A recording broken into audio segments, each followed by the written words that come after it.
په یو لرې غرنیي کلي کې چې شاوخوا یې تورې غرونه او ژور جنګلونه وو، خلک به د یوې زړې کیسې یادونه کوله، د تورې ښځې یا چړیل کیسه. ویل کېدل چې دا چړیل به د شپې را څرګندېده، اوږده تور ویښتان، سپین مخ او داسې سترګې لکه اور چې پکې بل وي. په همدې کلي کې یوه نجلۍ اوسېدله، نوم یې شګوفه و. شګوفه 14 کلنه وه، زړوره وه، خو د زړه له کومې ډېره نرمه هم وه. هغه به تل د خلکو سره مرسته کوله، خو یو عادت یې درلود، هغه د هرې پټې خبرې پلټنه کوله. د کلي زاړه خلک به تل ماشومانو ته ویل، د ماښام وروسته جنګل ته مه ځئ، هلته چړیل ګرځي. خو شګوفه به دا خبرې جدي نه نیولې. لومړۍ شپه، یوه شپه کله چې سپوږمۍ نیمه پټه وه او باد په ونو کې عجیبه اوازونه کول، شګوفه د خپل کور مخې ته ناسته وه. ناڅاپه یوه نری ویرونکي غږ واورېدل شو. مرسته، مرسته.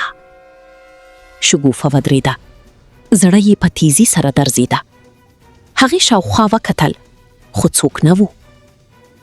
بیا هماغه غږ، راشه ما وژغوره. د غږ د ځنګله له لورې راتلو. شګوفه لږه وورېده، خو د تجسس حس یې زیات و. هغې له ځان سره وویل، کیدای شي څوک په ستونزه کې وي. هغې یو څراغ واخیست او ورو ورو د ځنګله په لور روانه شوه. ځنګل ډیر تیاره و. د ونو سیوري داسې ښکارېدل لکه څوک چې ولاړ وي. باد به کله کله داسې آواز کوه لکه څوک چې پټې خبرې کوي. شګوفه مخکې روانه وه، تر هغه چې هغې یو زوړ مات کور ولید.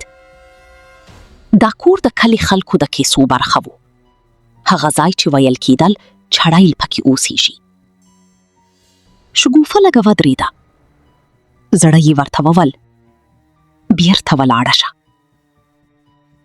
خو بیا هغه غږ بیا راغی، مه ځه، زه دلته یم. هغې زړ کلک کړ، دروازه یې ورو خلاصه کړه. چی دروازه په زنګ وهلې آواز خلاصه شوه.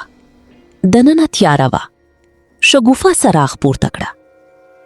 په یو کنج کې یوه ښځه ناسته وه. هغو اوږده ویښتان لرل، مخ یې نه ښکارېده. شګوفه ورو وویل، ته ښه یې؟ ته څوک یې؟ هغه ښځه ورو سر پورته کړه او شګوفه شاته یو ګام واخیست. د هغې سترګې سره وې. هغو په ورو غږ وویل، ته راغلی؟ شګوفه په ویره کې وویل، ته څوک یې؟ هغه ښځه ورو وخندل، داسې خندا چې د هډوکو پورې یخوالی رسوي.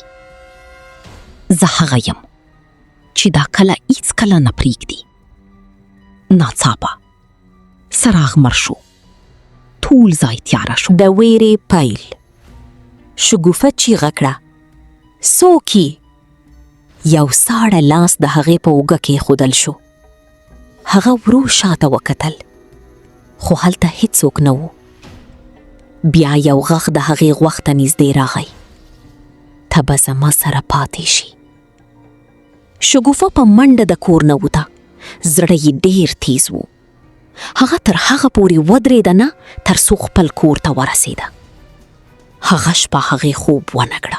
د هغې نه وروسته په کلي کې عجیبه پیښې پیل شوې.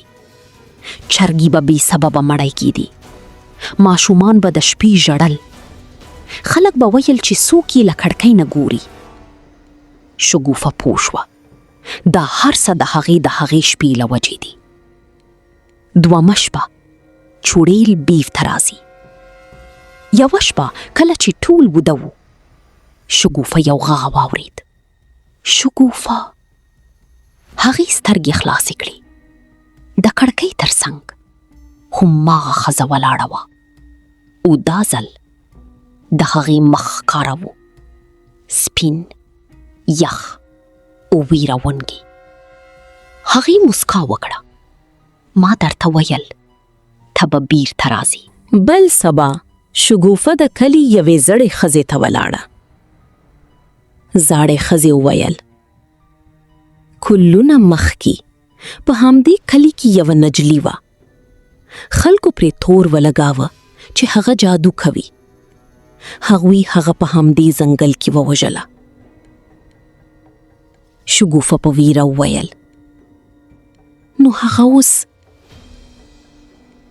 زاړه ښځه ورو وویل: هغه اوس چړۍ ده او هغه څوک نه پرېږدي چې یې راز ومومي. شګوفه پوه شوه چې اوس هغه په خپله د دې کیسې برخه شوی ده.